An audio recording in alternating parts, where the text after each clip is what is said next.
Assalamualaikum Ibu Muslidah. Waalaikumsalam. Apa kabar Bu? Alhamdulillah sehat dulu. Seperti inilah Bu adanya. Walaupun kurang sehat, wajib disehat-sehatkan. Alhamdulillah ya Bu ya. Seperti yang sudah saya sampaikan sebelumnya, hari ini kita akan melakukan sesi wawancara. Nah, sebelum saya melakukan sesi, terlebih dahulu izinkan saya memperkenalkan diri saya. Saya adalah Irma Ismail Makuri. Tempat tinggal saya di sini yaitu SD Negeri 16 Banglas Barat, Kabupaten Kepulauan Meranti. Saya merupakan CGP Angkatan 8 Kabupaten Kepulauan Meranti. Nah, wawancara ini adalah terkait tugas pemenuhan tugas saya dalam mengambil keputusan pada modul demonstrasi kontekstual. Nah, baik Bu, Ibu boleh juga memperkenalkan diri Ibu selaku kepala sekolah saya. Baik, terima kasih atas waktu yang diberikan oleh Emma. Izin saya perkenalkan diri saya. Nama saya Sutijah MPD. Saya adalah kepala sekolah SD 16 Banglas Barat. Tercinta kita ini, Emma ya. Baik, Bu Emma, mungkin barangkali ada pertanyaan yang perlu diajukan kepada saya. Baik Bu ya. Sebagai kepala sekolah di sini ya Bu ya, memimpin satuan pendidikan itu tentu tidak mudah. Ada beberapa hal yang Ibu sudah rasakan, kejadian-kejadian yang sudah Ibu rasakan. Nah, tentunya dari beberapa kejadian Ibu sudah pernah mengambil beberapa keputusan. Ya, pasti. Nah, pada sesi wawancara ini saya ingin mengetahui bagaimana cara Ibu mengambil keputusan selama Ibu menjadi kepala sekolah di SD Negeri 16. Baik ya Bu ya. Pertanyaan pertama, selama ini bagaimana Ibu dapat mengidentifikasi kasus-kasus yang merupakan dilema etika atau bujukan moral? Baik, saya akan mencoba menjawab pertanyaan yang sudah Ibu ajukan kepada saya ya, selaku kepala sekolah SD 16. Untuk kita ketahui bersama bahwa di mana etika itu merupakan suatu situasi yang terjadi ketika seseorang harus memilih antara dua pilihan ya Bu ya, di mana kedua pilihan itu sama-sama benar, tetapi bertentangan dengan pribadi kita dan orang lain. Sedangkan rujukan moral itu merupakan suatu situasi yang terjadi ketika seseorang harus berbuat keputusan antara dua pilihannya Bu ya, yaitu benar dan salah ya. Jadi Bu, untuk itu kita ketahui bersama selama ini jika ada suatu masalah di SD kami ini, di SD kita SD 16 Banglas Barat ini, saya selalu mengamati dulu suatu permasalahan apa yang terjadi. Kemudian saya mencari kebenaran, apa iya kejadian itu. Kemudian saya juga mencari mengumpulkan informasi yang faktual, yang betul-betul real ya Bu ya di lapangan. Kemudian selain itu saya sharing dengan beberapa rekan-rekan teman sejawat, sama-sama dengan kepala sekolah, kemudian rekan-rekan guru senior. Setelah itu Bu, setelah saya mendapat beberapa informasi kebenarannya di lapangan, baru saya mengambil keputusan. Tapi Bu, ya perlu kita ketahui, kita ingatkan juga, kami tidak pernah mengambil keputusan itu dengan keadaan emosi, Bu ya. Kemudian kami tetap mengacu berdasarkan peraturan yang berlaku di sekolah. Kemudian peraturan itu menjadi kesepakatan bersama. Demikian. Berarti selama ini Ibu sudah mampu dan bisa mengidentifikasi mana yang termasuk dilema etika, mana yang termasuk bujukan moral ya. Baik Bu. Nah, selama ini bagaimana Ibu menjalankan pengambilan keputusan ya di sekolah ini ya? Terutama untuk kasus-kasus di mana ada kepentingan yang sama-sama benar atau sama-sama mengandung nilai kebaikan. Ya, baik ya Bu ya.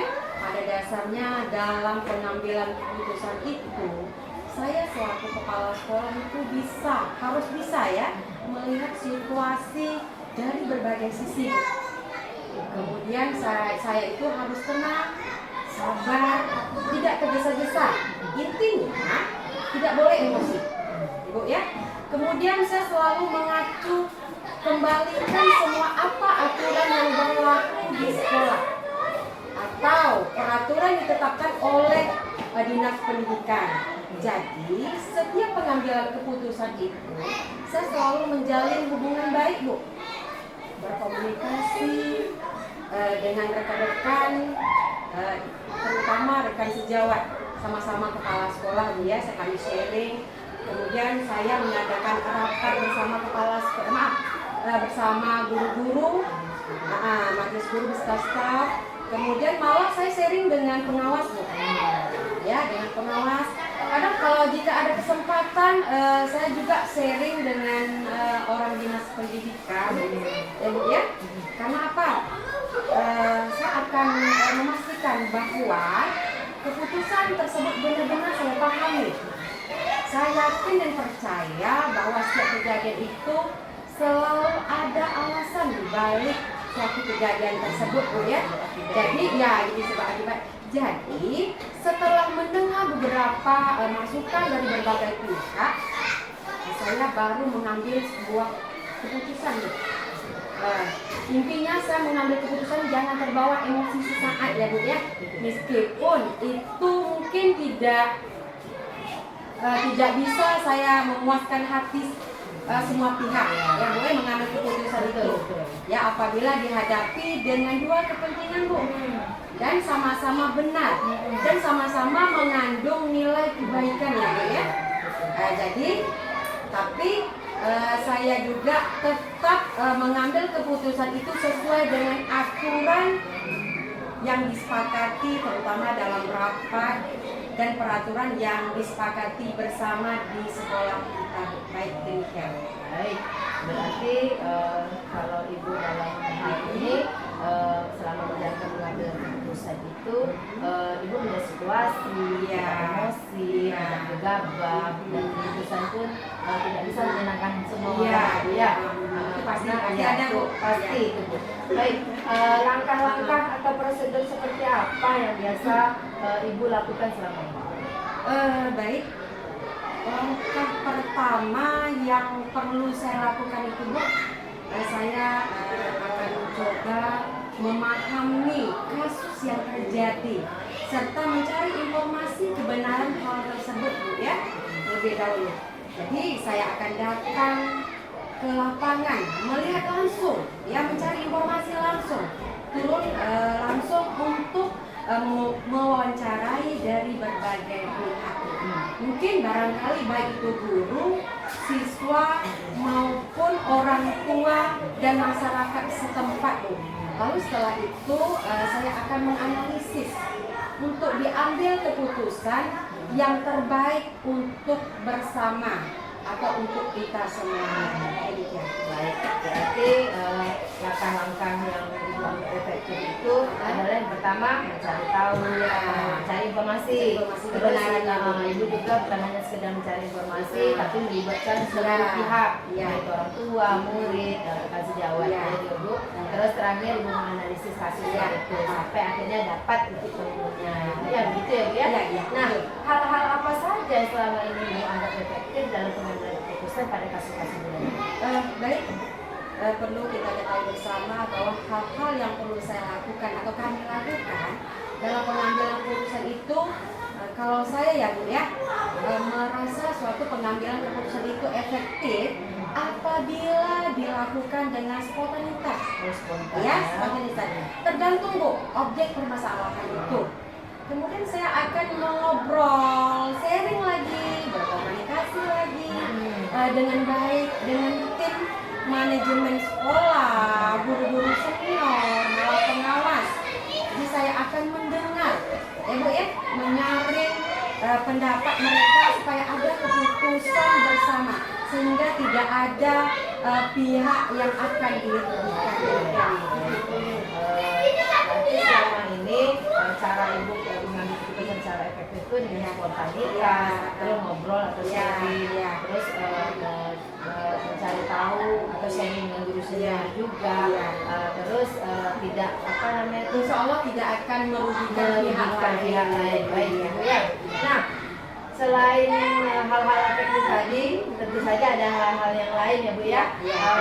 Misalnya hal apa saja selama ini merupakan tantangan dalam pengambilan keputusan pada kasus-kasus dilema etika. Oh ya Allah, Masya Allah Bu, luar biasa sekali kalau terkait setiap pengambilan keputusan itu pasti ada Bu ya, pasti ada tantangan ya yang akan dihadapi dalam pengambilan sebuah keputusan Bu, itu pasti dimanapun kita berada, dimanapun kita bertugas pasti ada tantangan Bu ya. Jadi apabila tantangan kurang bisa diterima oleh orang lain, itu pasti Bu ya, Betul. itu menjadi sebuah tantangan. Kita buat keputusan kemudian tidak diterima atau kurang diterima oleh orang lain atau guru ya, tentu kita harus bisa meyakinkan orang-orang tersebut ya dengan terlibat dalam keputusan kita itu, karena keputusan yang kita ambil itu benar-benar real adanya, benar-benar itu adalah kebenaran Situasional. Iya betul. Jadi sudah membaca situasi, kondisi pada kejadian atau keputusan tersebut. Baik, seperti itu ya. Berarti kalau seandainya di dalam sekolah kita tuh kadang-kadang ada pendapat ibu yang bukan tidak kurang tapi kurang. tidak diterima Ya, bahkan ya, ya. ya. Tapi ibu tetap meyakinkan mereka ya, cara meyakinkan Ya. mereka dalam segala kondisi Ya. apapun bahwa ini tetap harus dilaksanakan. Tapi tentunya dengan fakta-fakta yang ada, Ya. Jadi sesuai yang benar, yang real, yang ada di real, lapangan. betul ya di lapangan. Nah, baik. Apakah ibu memiliki sebuah skala atau jadwal tertentu dalam sebuah penyelesaian kasus dilema etika? Apakah ibu langsung menyelesaikan di tempat atau memiliki jadwal ya untuk menyelesaikannya, bentuk atau prosedur seperti apa yang ibu jalankan? Baik Bu, terkait hal tersebut sebetulnya tidak ada jadwal tertentu Bu ya. Tidak ada jadwal tertentu karena kita ketahui bersama ada suatu kejadian itu tanpa kita sadari Bu ya. Kadang niat hari ini program kita membuat program kelas atau rapat, tahu-tahunya muncul kejadian, contoh anak lain ya bertengkar di kelas ya, kemudian kepalanya luka atau sebagaimanapun ini tidak terjadwal Bu ya. Itu kasus nama Bu ya. Jadi baik, pokoknya kasus itu harus bisa diselesaikan dengan baik ya. Harus kita selesaikan masalah itu dengan baik. Kita harus melihat situasi kondisi kejadiannya, kasusnya seperti apa. Kemudian kita lihat sekecil atau sebesar apapun masalahnya, harus kita selesaikan ya. Kita selesaikan dengan baik sehingga tidak merugikan orang lain. Jadi masalah itu di luar jangkauan pikiran kita, ya. Jadi apabila masalah itu di luar jangkauan kita, saya akan menunda dengan waktu tidak lama, Bu, ya. Kasus berat, misalnya kasus ini berat nih ceritanya, jadi belum bisa kita selesaikan pada waktu itu, karena penuh pertimbangan Bu, dan mungkin diselesaikan dengan jangka waktu tidak terlalu lama Bu. Tapi intinya wajib diselesaikan, tidak boleh kita tunda-tundakan, ya. Demikian. Berarti bisa ada yang pada sifatnya urgent langsung diselesaikan karena dari kasus siswa kita karena takut nanti timbul masalah baru pula. Dan betul seperti yang saya sampaikan bahwa kita memang tidak bisa menyadari kapan kasus itu muncul, dan kalau bisa kita jangan sampai ada kasus namun di berbagai situasi hal-hal demikian tentu tidak dapat kita hindari.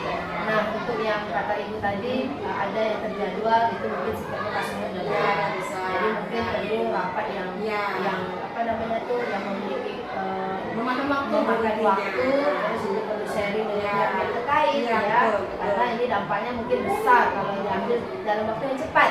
Pikirannya takut kalau seandainya kita menemui kejadian besar itu kasus yang paling besar, kita ambil keputusan ibaratnya pada saat itu, takut nanti suatu saat kita akan merugikan orang lain. Makanya kita mengadakan rapat dulu. Jadi Ibu sudah katakan mengadakan rapat bersama majelis guru, staf dewan guru, baru kita ambil keputusan.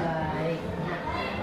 Adakah nih saat ibu mengambil keputusan itu, adakah seseorang atau faktor-faktor apa yang selama ini mempermudah atau membantu ibu dalam pengambilan keputusan dalam kasus-kasus dalam kita? Oke, sebenarnya Bu ya, tentu saja ada faktor-faktor yang mendukung, mempermudahkan kerja kita. Yang paling utama adalah keluarga, ya keluarga. Karena seberat sebesar apapun masalah kasus itu, keluarga tetap mendukung, ya tetap mendukung kita. Situasi sebesar apapun keluarga itu tetap mendukung kita, Bu ya. Kemudian tak kalah pentingnya, selain keluarga yang mendukung kita, guru, majelis guru beserta staf, ya siap mendukung apapun kasus yang kita alami, terutama di sekolah ini, ya. Sehingga setiap pengambilan keputusan itu terkait penyelesaian kasus itu akan kami rembukan bersama. Kami ambilkan keputusan itu bersama, bukan keputusan pribadi. Berarti selama ini faktor yang mendukung, tapi dari internal itu keluarga. Ya, keluarga. Yang kedua baru rekan sejawat, Ya, betul. yang mendukung apapun keputusan kita, dan setiap keputusan yang ibu lakukan itu tentunya dari hasil musyawarah, Ya, dan tentunya setiap keputusan itu akan dipertanggungjawabkan bersama, ya. Baik. Nah, ini pertanyaan terakhir ya, Bu ya. Dari semua hal yang telah ibu sampaikan tadi, pembelajaran apa yang dapat ibu petik dari pengalaman ibu mengambil keputusan di dalam kita? Baik, betul banyak sekali pembelajaran yang kita ambil ya. Itu dari berbagai pengalaman dalam kehidupan terkait kasus-kasus yang ada. Jadi sehingga jangan sampai suatu kejadian yang sudah terjadi di sekolah kita itu, harapan saya jangan terjadi dan berulang kembali. Karena apa? Karena sudah kita selesaikan masalah itu, sehingga tidak ada kasus bertubi-tubi, tidak ada kasus yang berulang-ulang terjadi, ya. Kemudian baik, kita juga boleh sesekali mengambil teori tersebut, namun kita tidak boleh semakin samakan semua kasus yang terjadi itu adalah sama, ya. Nah, kemudian kalaupun teori tersebut berbeda dengan praktek di lapangan, itu pasti Bu ya. Kadang teori itu tidak sama dengan praktek di lapangan. Intinya Bu, jika kita ingin menyelesaikan suatu masalah atau kasus, kemudian kita mengambil sebuah keputusan itu, kita wajib berdiskusi, Bu ya. Kemudian kita selesaikan dengan cara kekeluargaan, kita selesaikan dengan cara mufakat, sehingga intinya kita tidak boleh mengambil keputusan itu sendiri. Kemudian kita tidak boleh merugikan pihak lain. Kita harus bijak. Kemudian kita jangan terpancing emosi sesaat, ya. Nah, demikian. Baik. Dari hasil wawancara kita tadi, poin demi poin sudah ibu jabarkan dengan luar biasa. Saya mengambil kesimpulan bahwa ketika ibu mengambil keputusan itu biasanya ibu rapatkan dengan guru, ibu melibatkan orang lain, terus ibu juga tidak emosional, ya, dalam situasi apapun harus tetap stabil, walaupun di beberapa keadaan membuat kita tertekan, gitu ya. Nah, dan keputusan yang diambil itu pun harus dilaksanakan dengan keyakinan dan penuh tanggung jawab. Yang penting poin yang saya ambil yang paling penting tadi adalah tidak merugikan. Iya. Baik, harapan saya juga dari hasil wawancara ini saya bisa mengambil pengalaman ibu dan pengalaman saya nantinya, mengambil ilmu yang telah ibu tuangkan dalam wawancara ini, sehingga ke depan praktiknya saya bisa mengimplementasikan di kelas saya sebagai pemimpin pelajar. Baik, insya Allah. Saya saya ucapkan terima kasih atas waktu Ibu Kepala Sekolah. Terus saya juga mengucapkan agar Ibu tetap sehat, semangat ya dalam menjalankan tugas Ibu yang memang tidak ringan ya Bu ya. Ini tugas berat karena memimpin satu sekolah, satu pendidikan itu tidak mudah. Nah, saya hanya memberi semangat agar Ibu tetap tetap optimis dalam menjalankan tugas Ibu sebagai kepala sekolah. Terima kasih atas kesempatan yang diberikan. Saya tutup. Assalamualaikum warahmatullahi wabarakatuh. Waalaikumsalam. Assalamualaikum warahmatullahi wabarakatuh. Waalaikumsalam warahmatullahi wabarakatuh. Apa kabar Bu Erwani? Alhamdulillah Bu Emma, sehat. Jam apa kabar? Alhamdulillah sehat Bu. Walaupun di tengah gempuran tugas yang luar biasa ya Bu ya, harus tetap semangat dan semangatnya. Alhamdulillah. Baik, pada kesempatan ini saya seperti yang sudah saya kasih tahu sebelumnya, kita akan melakukan sesi wawancara ya Bu ya. Mana sebelum saya melakukan wawancara, terlebih dahulu saya memperkenalkan diri saya. Baik, nama saya Emma Israena Puri, CGP Angkatan 8, Kabupaten Kepulauan Meranti. Saya bertugas di SD Negeri 16 Manglas Barat. Saya guru kelas 6 juga. Nah, Ibu sendiri adalah satuan pendidikan di SD Negeri 7 ya Bu ya. Nah, jadi saya datang ke sini, saya ingin melakukan wawancara dengan Ibu terkait pengambilan keputusan sebagai ya Ibu sebagai pemimpin satuan pendidikan di sekolah Ibu. Nah, tentunya ya Bu ya, Ibu tentunya selama Ibu menjadi kepala sekolah atau menjadi guru sebelumnya di dalam kelas, tentunya Ibu selalu mengambil sebuah keputusan, baik itu keputusannya sifatnya mendadak atau keputusannya sifatnya urgent dan ada yang sifatnya berat gitu ya Bu ya. Tentunya Ibu mengambil keputusan itu melalui langkah-langkah yang sudah Ibu pernah jalani sebelumnya. Baik, saya akan menanyakan nih Bu terlebih dahulu. Ya, selama ini bagaimana Ibu dapat mengidentifikasi kasus-kasus yang merupakan dilema etika atau bujukan moral? Mengenai kasus yang masalah dilema etika adalah masalah di mana kita membuat keputusan itu masalahnya sama-sama benar. Nah, benar lawan benar, jadinya bagaimana benar lawan benar. Di mana masalah itu benar dan kita membuat keputusan pun harus betul-betul membuat keputusan yang sangat urgen sekali. Dan membuat keputusan itu kita harus melihat dari berbagai sisi. Mungkin dari permasalahan itu sendiri apa gitu kan. Dan kita melihat kepada sisi anaknya dan kepada sisi yang nilai-nilai positif pada anak itu. Mana yang lebih berat? Jadi kita bandingkan dulu permasalahannya seperti apa. Jadi kita membuat keputusan ini kita atau saya sebagai kepala sekolah mungkin tidak bisa juga membuat keputusan sendiri. Saya juga sharing sama guru-guru yang ada agar keputusan yang kami buat, karena ini masalah sekolah, keputusan kami buat itu akan berdampak baik untuk sekolah. Baik, nah itu kalau ya. Kalau bujukan moral sendiri, Ibu udah bisa mengidentifikasi juga ya Bu? Kalau masalah bujukan moral ini mungkin ada, karena masalahnya ada yang siapa yang benar dan siapa yang salah. Berarti kalau siapa yang benar siapa yang salah, kita juga harus melihat Bu posisi kedua ini. Mana yang beratnya? Apakah beratnya ke benar atau beratnya yang ke salah? Tapi kalau masalah itu ada benar dan salahnya, pasti nanti beratnya lebih ke kebenarnya. Mungkin kalau beratnya ke benar, mungkin kita bisa akan mengambil keputusan bagaimana sebaiknya keputusan kita ambil. Kalau yang beratnya kepada yang salah, mungkin kita juga harus mengambil kebijakan kebijakan apakah keputusan kita ambil itu sesuai dengan permasalahan yang terjadi. Baik, berarti Ibu Erwani selaku pimpinan atau selama Ibu mengambil keputusan, Ibu sudah mampu mengidentifikasi mana termasuk dilema etika dan mana termasuk bujukan moral.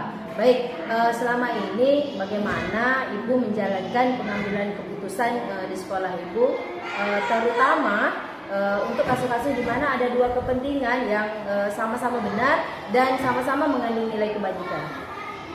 Kalau ke masalahnya sama-sama benar dan mengambil nilai kebajikan, saya harus menilai dulu Bu, permasalahannya seperti apa. Ya kita lihat dulu permasalahan seperti apa dan apa efeknya nanti. Berarti ada sebab akibatnya. Kalau yang masalah yang satu ini sebab akibatnya lebih banyak kepada masalah yang tidak baiknya, nanti saya kaji nanti untuk masalah yang keduanya. Kalau masalah banyak yang mungkin kita melihat daripada yang sisi positifnya dulu Bu.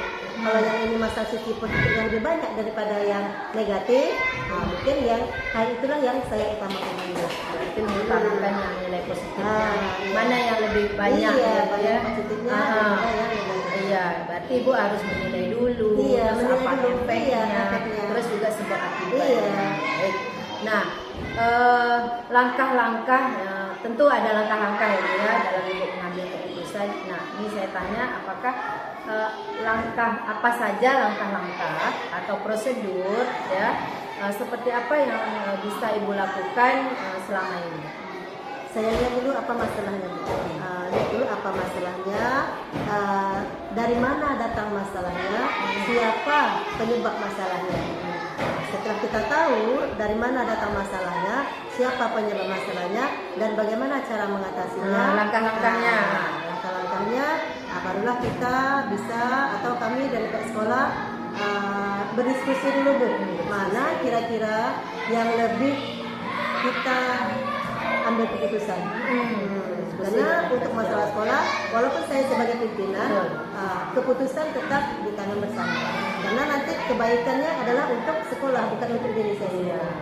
Berarti Ibu langkah-langkah selama ini selain yang tadi itu melihat masalah, terus dari mana datangnya, siapa saja, siapa yang menyebabkan masalah itu, terus Ibu selanjutnya langkah selanjutnya Ibu melakukan diskusi dengan sama teman Bersama kelas atau sama anak buah ya Bu ya. Jadi Sama teman sehingga- majelis guru. Iya, sama Bu majelis guru sehingga keputusan itu tidak Ibu ambil sendiri. Iya. Jadi tidak ada menyalahkan kalau Iya, ada keputusan betul, Bu. bersama ya Bu ya. Baik, ini langkah-langkah yang selama ini Ibu lakukan selama Ibu jadi pimpinan. Nah, hal apa saja nih yang selama ini Ibu anggap efektif dalam pengambilan keputusan pada kasus-kasus dilema etika? Yang efektif saya ambil keputusan, misalnya saya contohkan lah Bu, masalah dilema etika ini, masalah anak yang kurang lancar membaca. Ya Bu, masalah anak kan kelas 1 nih, kelas 1 anak tuh misalnya kurang lancar membaca, istilahnya tidak mungkin dia untuk naik kelas. Tapi untuk kurikulum kita sekarang kan tidak dibenarkan untuk tidak naik kelas. Ini merupakan masalah Bu, dilema setiap sekolah ada Iya, sana. benar. Jadi apakah anak ini harus ditinggalkan atau dinaikkan? Kalau ditinggalkan nanti akan menjadi beban mental kepada anak. Kalau kita naikkan, apakah dia bisa untuk mengikuti pelajaran Berjuang selanjutnya? selanjutnya. Berjuang selanjutnya. Jadi untuk masalah seperti ini, saya lebih memfokuskan kepada untuk anak ini tetap dinaikkan. Nanti guru yang menerima anak ini nanti dia harus lebih memperhatikan anak ini dalam pembelajarannya, terutama dalam membacanya.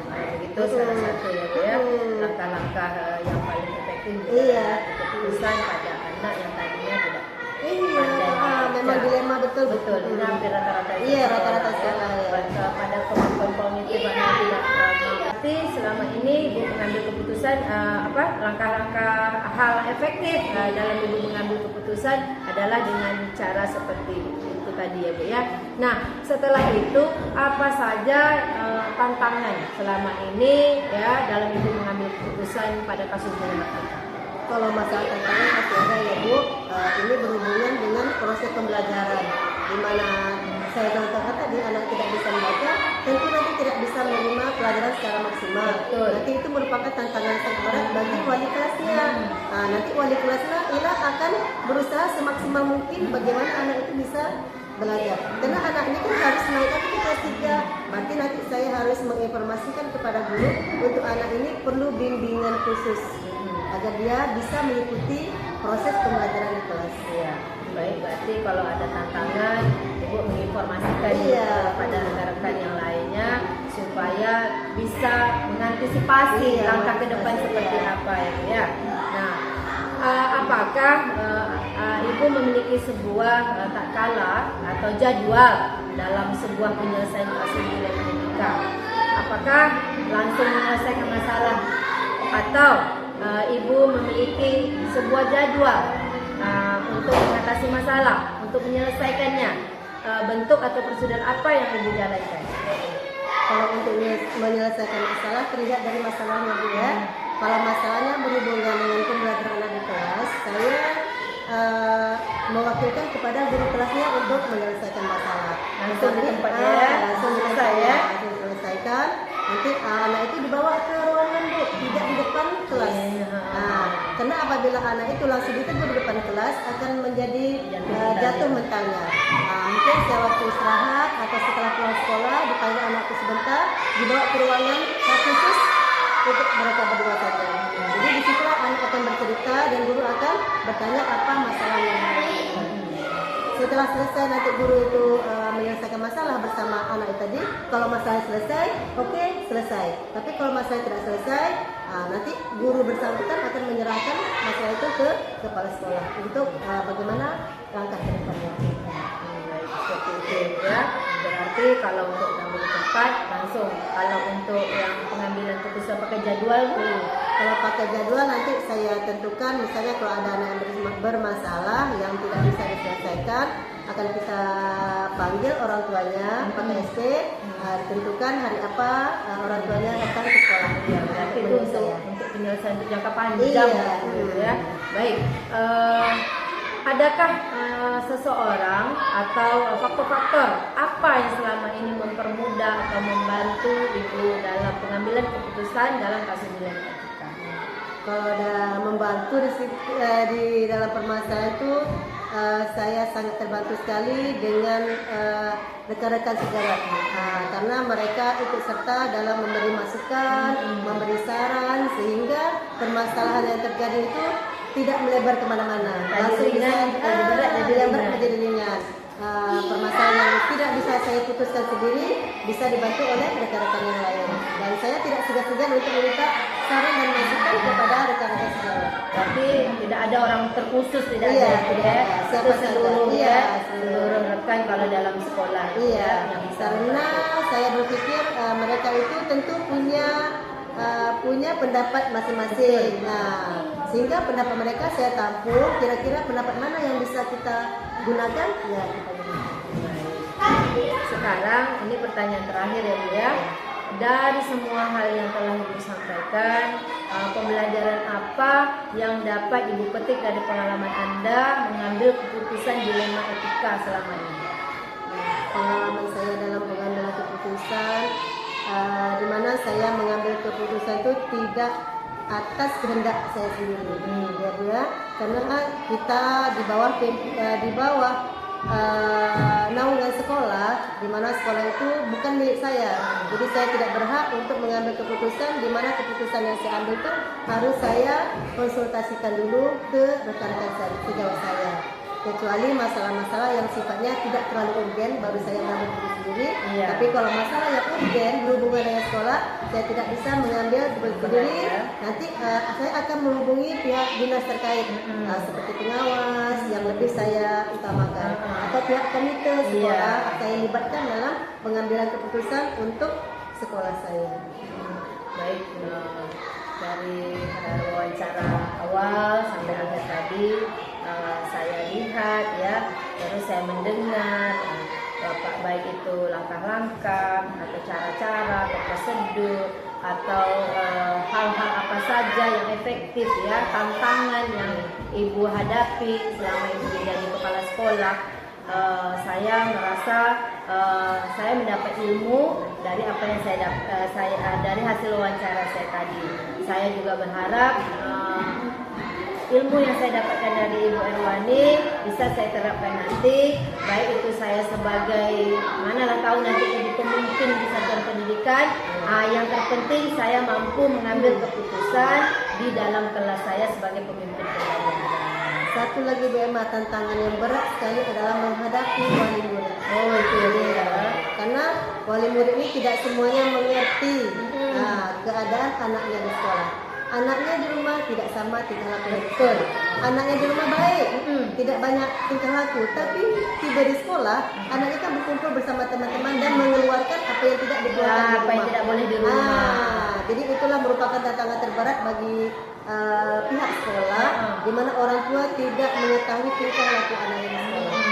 Dengan situlah kami membuatkan catatan harian anak agar nanti apabila suatu ketika anaknya mendapat masalah, kami akan membuka kembali catatannya. Anak ibu pada hari ini sudah pernah ada kejadian. sudah pernah kejadian. Jadi dengan catatan seperti itu, catatan harian seperti itu, orang tuanya akan mengetahui tingkah laku anaknya di sekolah. Itu tantangan bagi kami.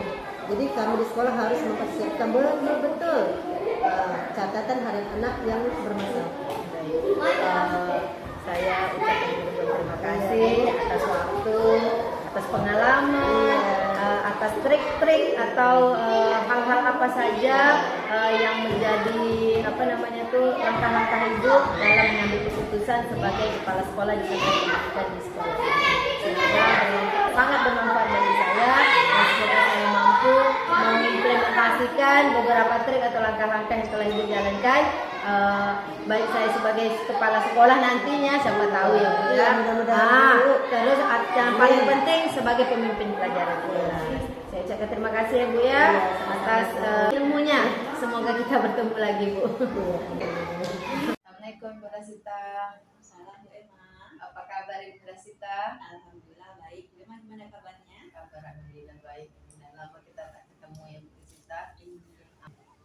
Pada pagi hari ini saya datang ke sini ada tujuan. Yang saya sudah mengkonfirmasi sebelumnya karena saya akan melakukan wawancara. Namun sebelumnya saya mau memperkenalkan diri saya.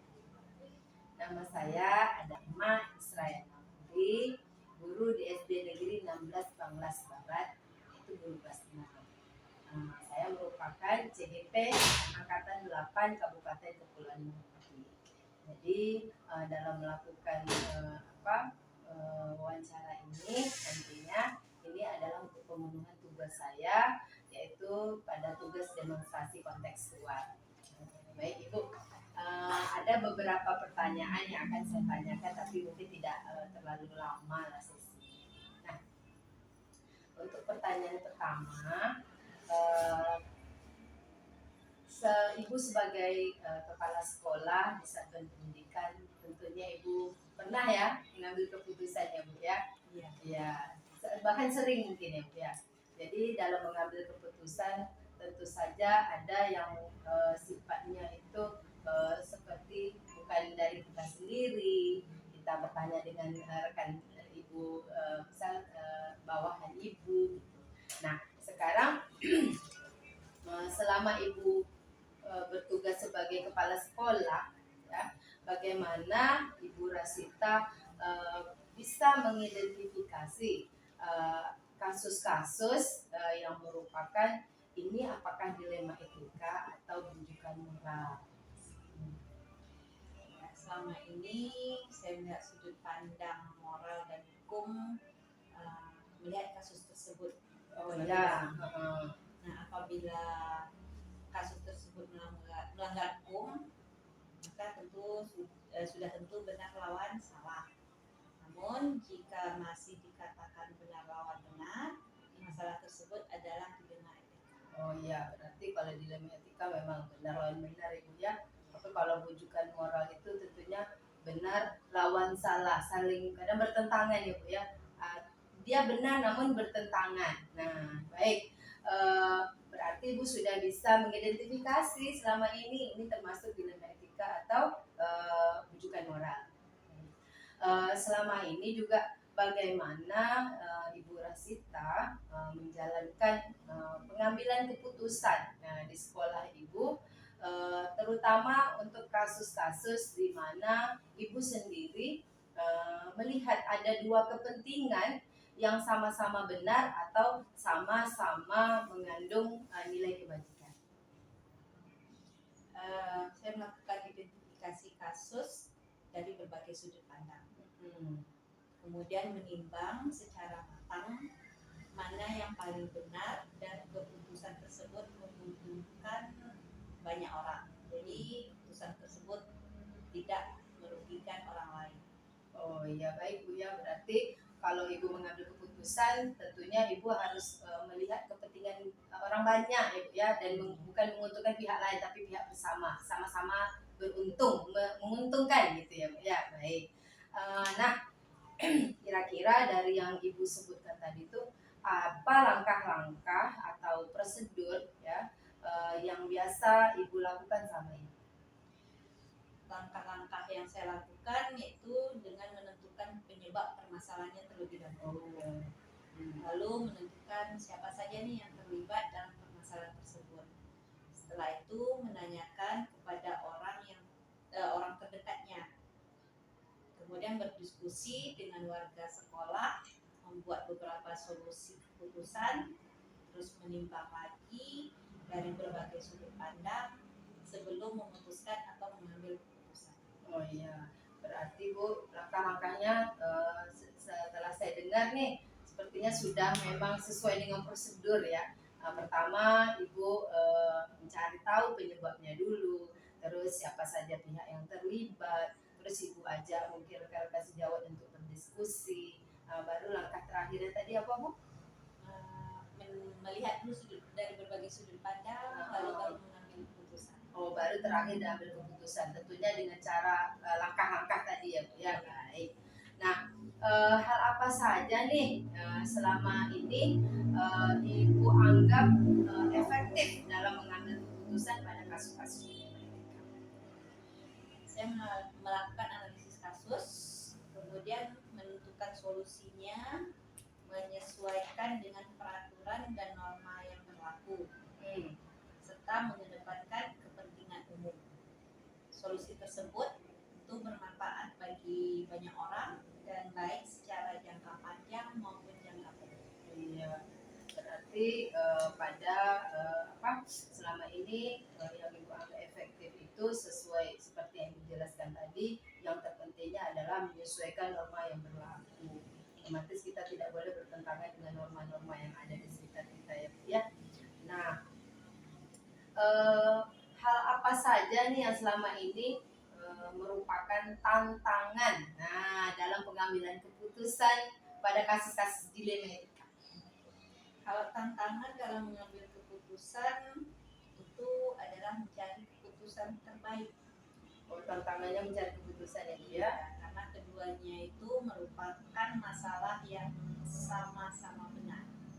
Jadi dalam mengambil keputusan tentu harus mengembangkan kedua belah pihak dan tidak merugikan salah satunya. Seperti yang Ibu sampaikan dari awal tadi, berarti mencari keputusan yang terbaik itu juga agak susah juga ya Bu ya, karena menimbang-nimbang nanti takut salah. Kadang menurut kita baik belum tentu menurut orang baik ya Bu ya, benar gitu ya Bu ya. Baik. Apakah dari